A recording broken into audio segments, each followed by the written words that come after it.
Hello and welcome to What Culture Horror with myself, Andrew Pollard. I hope you're good. I hope you're well. I hope you've had a great weekend and a very solid start to your week. And if things are not going so well, I really do hope they turn around as soon as possible for you. Right. Let's get into horror news and let's start today with the rather timely topic of Thanksgiving, or more specifically, Thanksgiving 2. Firstly, for those who celebrated Thanksgiving last week, I hope it was the absolute best time and I hope you've just about recovered from all of that food and drinks. Seriously, social media was swamped with pictures of just all the food, and I was extremely jealous. Anyway, this isn't so much about your standard food comas and Turkey Day here, but Eli Roth's Thanksgiving. Now, the success of that 2023 slasher movie saw Roth unsurprisingly announce that, yep, a sequel was on the way, and the director has now provided an update on this sequel. Now, Eli Roth was speaking to IndieWire, confirming that a Thanksgiving 2 script has been finished and that filming will take place in March, with the film to release at some point in 2025, presumably around Thanksgiving time. Now, in terms of plot, no major specifics are known at this point in time, bar that the film will follow on from the events of that first Thanksgiving film, and several of the actors from that film will return to reprise their roles. Now, there's no confirmed cast just yet, but there are a few survivors out there, and there's also, a bit of a mystery around the killer of that, because I don't want to give too much away because I really enjoy Thanksgiving. Yes, it's a year old, but I don't want to give out any spoilers, but the killer themselves could still be looming large, so we'll see who returns for Thanksgiving 2. Of course, that first film centered around a small Massachusetts town tormented by a crazed killer in a John Carver mask, and that all took place 1 year after a Black Friday riot that ended in tragedy, should we say. Now, the film was made for $50 million, brought home a very solid $46 million at the box office, as well as being a major hit when it landed on Netflix. I know it did pretty big numbers there on Netflix for a good while. Now, Eli Roth has suggested that Thanksgiving 2 will cost less than its predecessor, being able to rely on what was built in that first film, and obviously bring in a whole bunch more festive deaths to the table. Now, in that first film, there were... how to describe it? There was a lot of really cool kills, should we say, and it was all very festive themed, Thanksgiving themed. There was death by electric carving knife. One character was memorably stabbed in the ears by corn on the cob holders, and then somebody was essentially cut like a turkey and basted. Now, yeah, of course, Thanksgiving started life back in the day as one of those fake trailers for Grindhouse. That was the double bill project from Quentin Tarantino and Robert Rodriguez. Tarantino doing Death Proof, Robert Rodriguez doing Planet Terror, releasing them as a double bill, double whammy movie with fake trailers in between. Now, Edgar Wright did the trailer, Rob Zombie did the trailer, Eli Roth did the trailer, and Machete, that's where that began life. But yeah, Eli Roth did his Thanksgiving trailer, and then all these years later, it was turned into a full feature, and it was. I had a lot of fun with that, man. I had a lot of fun with Thanksgiving. Now, as well as Thanksgiving 2 being on the way in 2025, we now also know that a Terrifier 3 documentary is in the works for next year. This is titled Art Attack, the dissection of Terrifier 3. And it was Variety who broke the news that this documentary will be released through Screenbox in early 2025. Gary Smart and my good pal John Campopiano will be directing Art Attack, with Gary and John the minds behind the likes of Pennywise, The Story of It, the Robert Englund story, You're So Cool, Brewster. I had a lot of fun with that as well. I had a lot of fun with a lot of things. I'm a very fun guy. Like a mushroom, and also Robo-Doc like a mushroom. Jeez, man, you can tell it's a Monday morning and I've had lots of caffeine. Now, Art Attack is described as a full dive into how Terrifier 3 delivered its various brutal kills, featuring interviews with director Damien Leone, a various cast and crew, plus new footage from the Terrifier 3 set. Terrifier 3 was very big business so far this year, one of the biggest horror hits of 2024. Terrifier 3 is so far taken home around $90 million from a modest $2 million budget, in the process becoming the highest grossing unrated movie of all time, all of the times. Given that success, it's no surprise whatsoever that a Terrifier 4 is already in development. To date, those main three Terrifier films have earned over $100 million cumulatively from a combined budget of basically less than $2.5 million.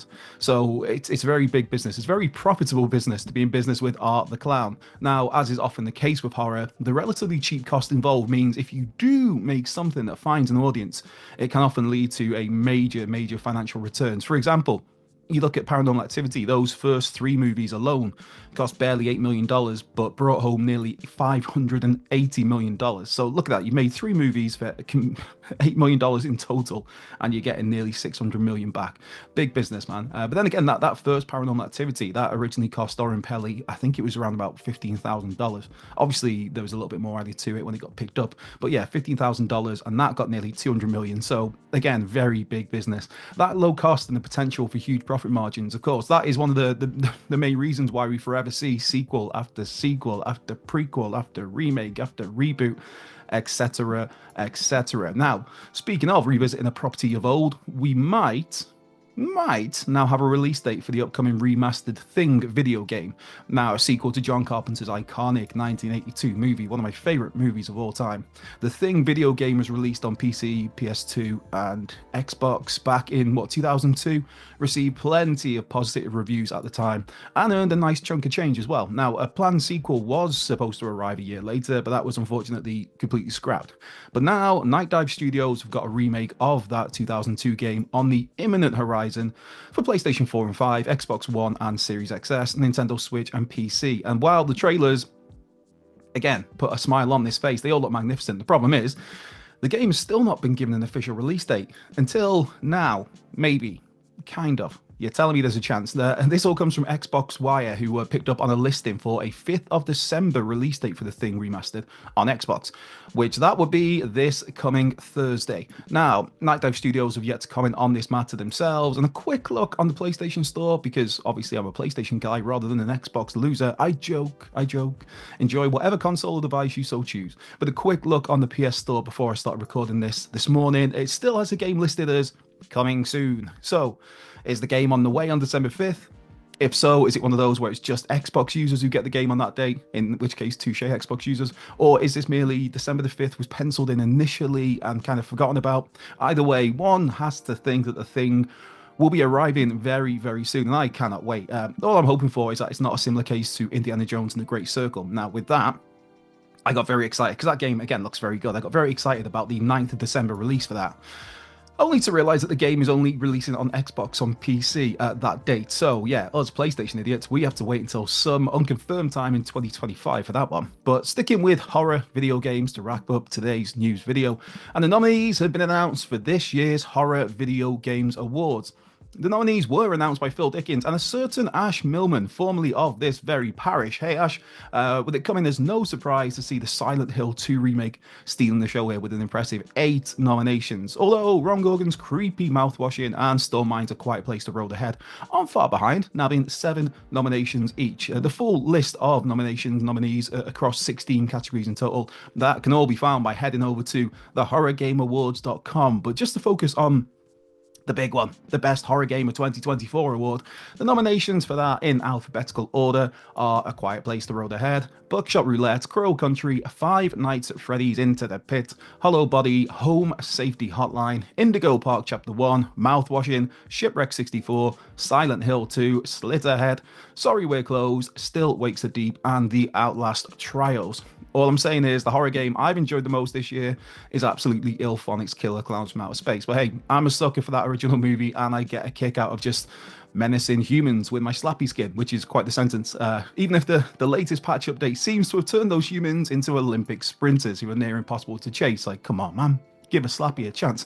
Anyways, on that front, while Killer Clowns isn't up for the Best Game Award, it is nominated for the Best Multiplayer Award, so best of luck to them in that. The 2024 Horror Video Game Awards take place on Saturday, December the 14th, so in just under 2 weeks, and will be streamed live on the Horror Games Awards YouTube channel, so head on over there if that tickles your pickle. In the meantime, be sure to let us know in the comments what horror games you're currently playing, or have been playing this year. Which games have been your favourites? Which ones have left you a little bit disappointed, should we say? Likewise, as always, also let us know what horror movies or TV series you've been watching lately. As ever, hit us up with suggestions or recommendations. Always here with an open ear. For me, I'm off to watch the new episode of the excellent Creep Tapes on Shudder. I've been having, again, a lot of fun with that series so far, the 3 episodes to date. A new one should be there today, so I'll be watching that this afternoon. You have a great rest of your week. This has been What Culture Horror. I've been Andrew Ballard. Be well, stay safe, and I will catch you, I think, on Thursday. Take care.